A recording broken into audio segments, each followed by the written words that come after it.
तो नेक्स्ट हम डिस्कस करने वाले हैं पार्ट सी के अंदर। वो हमारे पास क्या है, पॉलीन्यूक्लियोटाइड। यानी पॉलीन्यूक्लियोटाइड के अंदर हम अभी डिस्कस करेंगे स्ट्रक्चर ऑफ डीएनए भी हम डिस्कस इसी के अंदर डिस्कस करते हैं।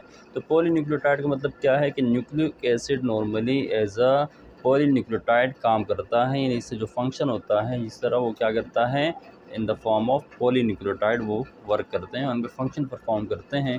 इसके अंदर डीएनए आरएनए दोनों शामिल हैं। यानी न्यूक्लिक एसिड के अंदर एज अ पॉलीन्यूक्लियोटाइड जब हम बात करते हैं तो इसके अंदर डीएनए और आरएनए दोनों शामिल होते हैं। यानी डीऑक्सीराइबोन्यूक्लिक एसिड और साथ में राइबोन्यूक्लिक एसिड दोनों इसके अंदर शामिल हैं। ठीक है, तो हमारे पास जो आज के डिस्कस किया हमारे पास क्या है, पॉलीन्यूक्लियोटाइड्स मीन्स इसके अंदर बहुत सारे न्यूक्लियोटाइड आपस में कंबाइन होते हैं by the process of condensation. ठीक है, तो पॉलीन्यूक्लियोटाइड के अंदर क्या चीज़ शामिल है, इसके अंदर डीएनए और साथ में आरएनए दोनों शामिल हैं। डीएनए और आरएनए दोनों अब हमारे पास क्या है, एज अ पॉलीन्यूक्लियोटाइड शामिल हैं। ठीक है, अब हमारे पास हम डिस्कस करते हैं कि डीएनए आरएनए ये क्या है, दोनों की अपने इंडिविजुअल फंक्शंस हैं। जिस तरह हमारे पास अगर डीएनए की बात करते हैं तो डीएनए हमारे पास हेरिडेटरी इंफॉर्मेशन, हेरिडेटरी कैरेक्टरिस्टिक एक नस्ल से दूसरी नस्ल में ट्रांसफ़र करता है। यानी वन जनरेशन से दूसरी जनरेशन के अंदर जो अपनी विरासत खसूसियात होते हैं वो ट्रांसफ़र करने की ज़िम्मेदार कौन होता है, वो होता है डीएनए।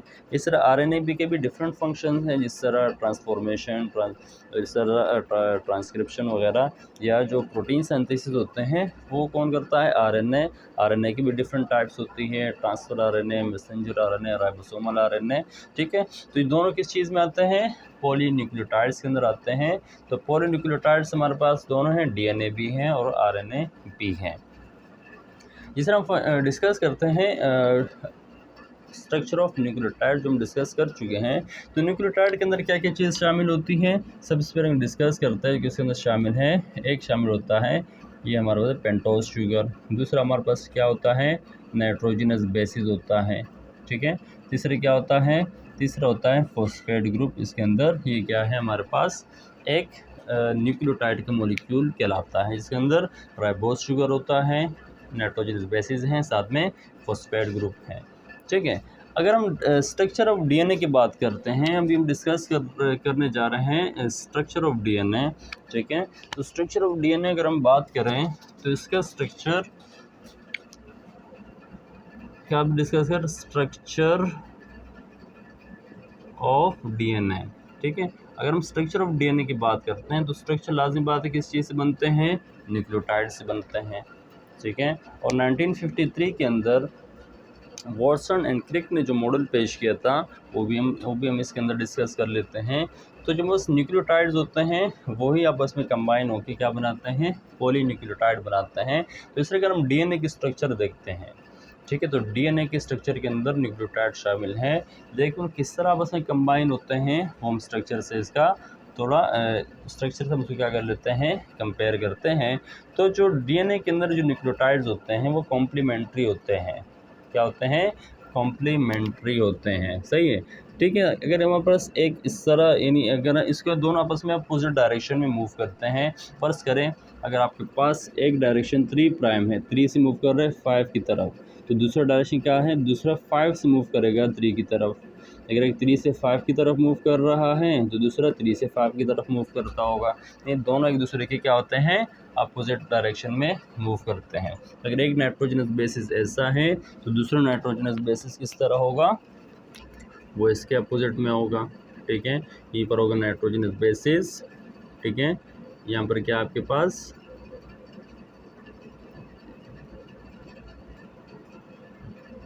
नाइट्रोजनस बेसिस, यहाँ पर क्या हुआ आपके पास, यहाँ पर होगा फॉस्फेट ग्रुप।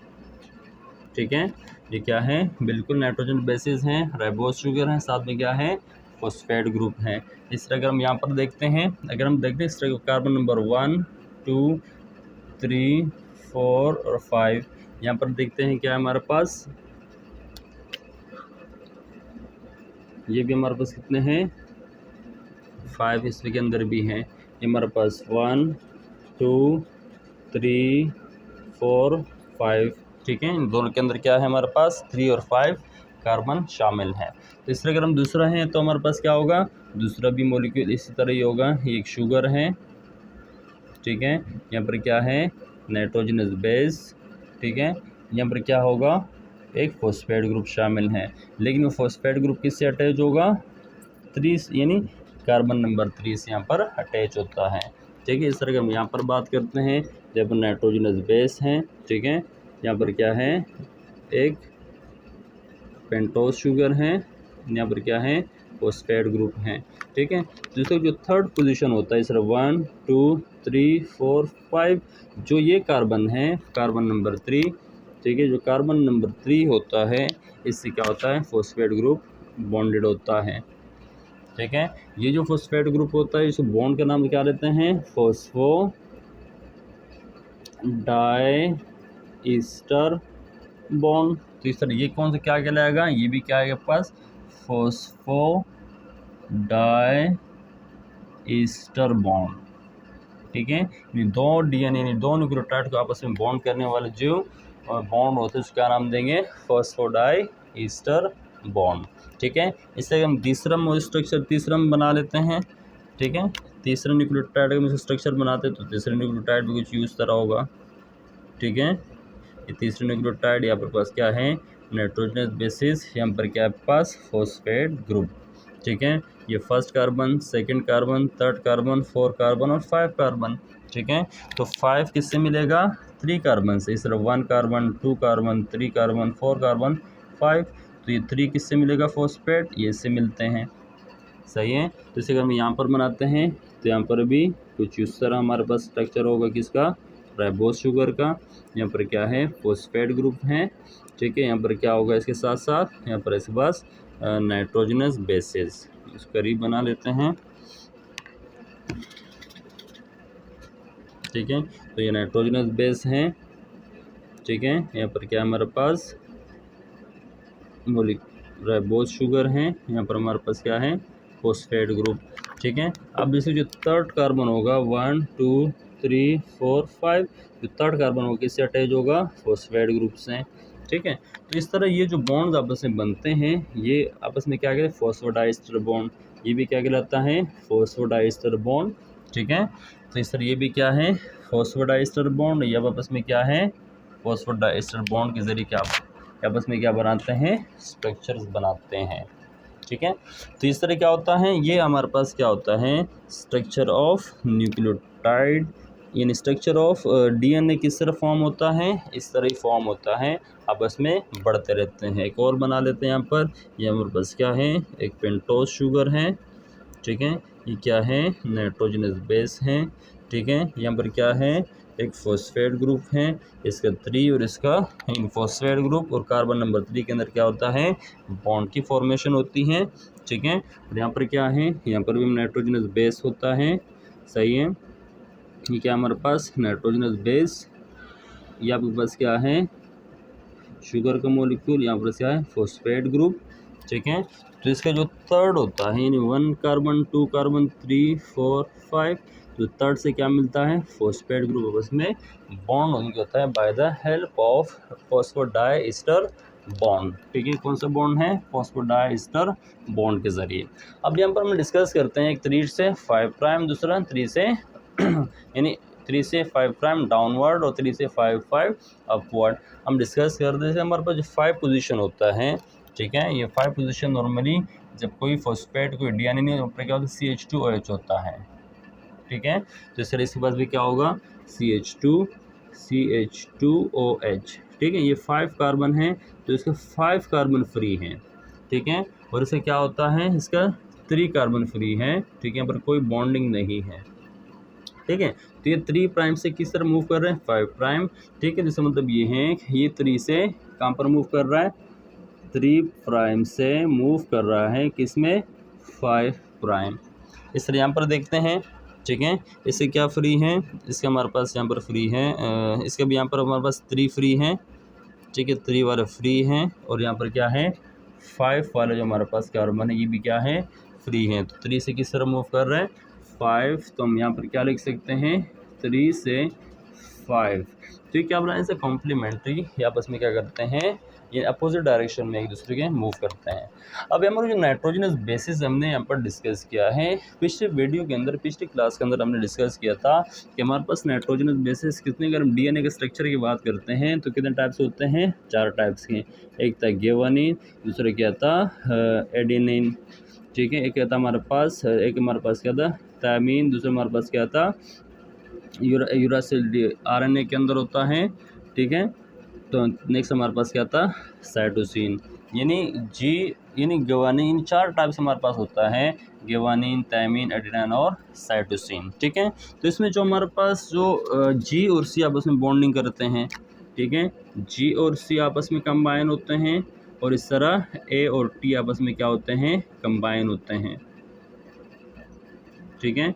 जिस तरह एक बॉन्डिंग किस तरह होती है जी और सी की, और जी और सी आपस में मिलेंगे और ए और टी आपस में मिलते हैं, तो इस तरह आपस में क्या होती है, इनकी स्ट्रक्चर बनते हैं, ठीक है। तो हमारे पास क्या है, जी किससे मिलता है, सी से, और ए का कॉम्प्लीमेंट क्या है, टी है, यानी जी हमेशा किससे बॉन्डिंग होगा, सी के साथ, और जो टी होगा वो किसके साथ, यानी ग्वानिन मिलेगा साइटोसिन के साथ, और एडेनिन मिलेगा थायमीन के साथ, ठीक है।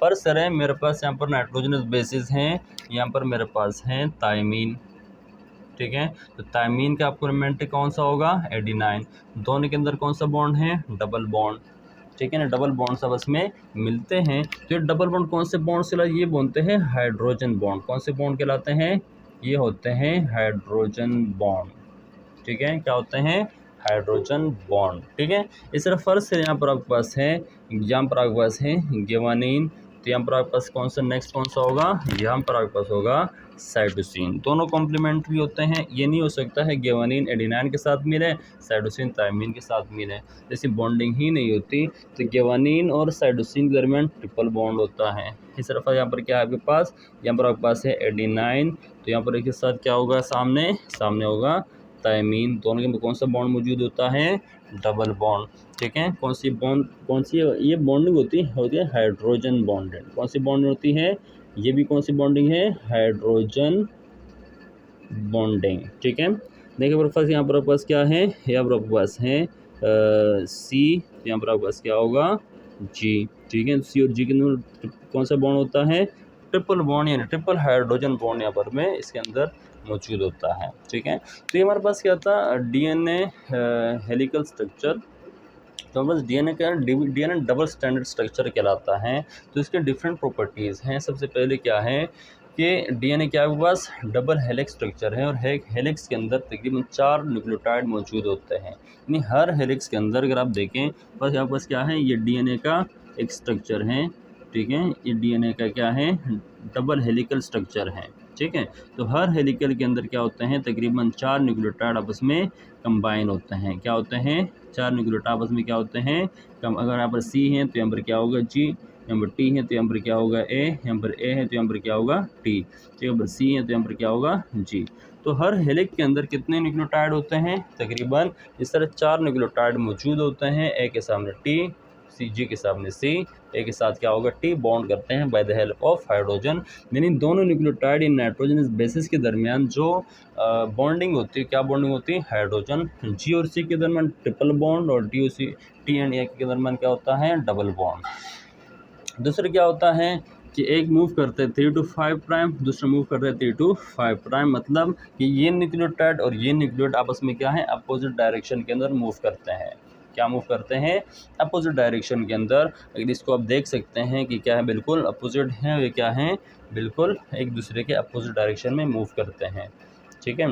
तीसरा हमारे पास क्या होता है कि हमारे पास जो थायमीन होता है हमेशा किस साथ मिलेगा, इस प्रॉपर्टी में बता भी दिया कि थायमीन हमेशा एक दूसरे के कॉम्प्लीमेंट्री होते हैं। कॉम्प्लीमेंट्री मतलब कि एक अगर ए है तो ए के साथ टी होगा, अगर जी है तो उसके साथ में क्या होगा, सी होगा। ऐसा नहीं होगा जी के साथ आप सी की बॉन्ड नहीं करो, ए की बॉन्ड नहीं करो, जी के साथ ए या टी की बॉन्ड नहीं करो, तो ऐसा नहीं हो सकता, ऐसी बॉन्डिंग ऐसी नहीं होती, ठीक है। तो इस हमारे पास क्या होता है कि इनके दरमियान जो फासला होता है, यानी डुप्लेक्स में जो फासला होता है तकरीबन 20 एंगस्ट्रॉम का फासला होता है।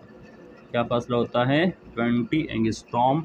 आपस में इनके जो फासला होता है तकरीबन कितना होता है, 20 एंगस्ट्रॉम। तो ये हमारे पास क्या था, एक पॉलीन्यूक्लियोटाइड स्ट्रक्चर बनता है जिसमें हमारे पास स्ट्रक्चर ऑफ डीएनए और आरएनए दोनों शामिल हैं। इसके अंदर डीएनए और आरएनए दोनों शामिल हैं जो कि न्यूक्लिक एसिड के अंदर एज अ पॉलीन्यूक्लियोटाइड काम करते हैं। तो आरएनए का स्ट्रक्चर भी बिल्कुल एज इट इज़ ही होता है। मसला ये होता है, अगर फर्स्ट सरी आपके पास क्या था, डीएनए का स्ट्रक्चर था, ये क्या था आपके पास, डीएनए है, ठीक है। अब वो सारा का सारा में क्या डिस्कस किया, डीएनए स्ट्रक्चर की डिस्कस किया। अगर हम एनए की आरएनए की बात करते हैं, राइबोन्यूक्लिक एसिड की बात करेंगे, तो राइबोन्यूक्लिक एसिड के अंदर क्या होगा, फ़र्क इसके अंदर डिफरेंस ये होता है, यहाँ पर जो टी को रिप्लेस कौन करता है, यूरासिल रिप्लेस करता है, ठीक है। टी को कौन रिप्लेस करता है, यूरासिल। यहाँ पर टी है तो यहाँ पर क्या बनेगा, यूरासिल होगा, ठीक है। जी और सी दोनों एक दूसरे के क्या होते हैं, बराबर होते हैं, ठीक है। जी और सी एज इट इज़ रहते हैं। आरएनए के अंदर जो थायमीन होता है उसको कौन रिप्लेस करता है, यूरासिल रिप्लेस करता है, ठीक है। तो डीएनए और आरएनए का स्ट्रक्चर तकरीबन बराबर होता है। आरएनए के अंदर एक ऑक्सीजन एक्स्ट्रा होता है और डीएनए के अंदर एक ऑक्सीजन जो थर्ड पोजीशन होती है, थर्ड पोजीशन, ठीक है। ये सेकंड पोजीशन के अंदर क्या होता है, एक ऑक्सीजन की कमी होती है, यहाँ पर क्या होता है, एच होता है, लेकिन हाइड्रोजन ऑक्सीजन नहीं होता डीएनए के अंदर। किसके अंदर, डीएनए के अंदर। तो ये स्ट्रक्चर क्या कहलाता है हमारे पास, डीएनए का स्ट्रक्चर कहलाता है। उम्मीद है आपको ये वीडियो पसंद आई होगी, ये आपके लिए जो आपकी तैयारी इसके लिए हेल्पफुल होगी, ठीक है। मिलते हैं नेक्स्ट वीडियो के अंदर। अल्लाह हाफ़िज़।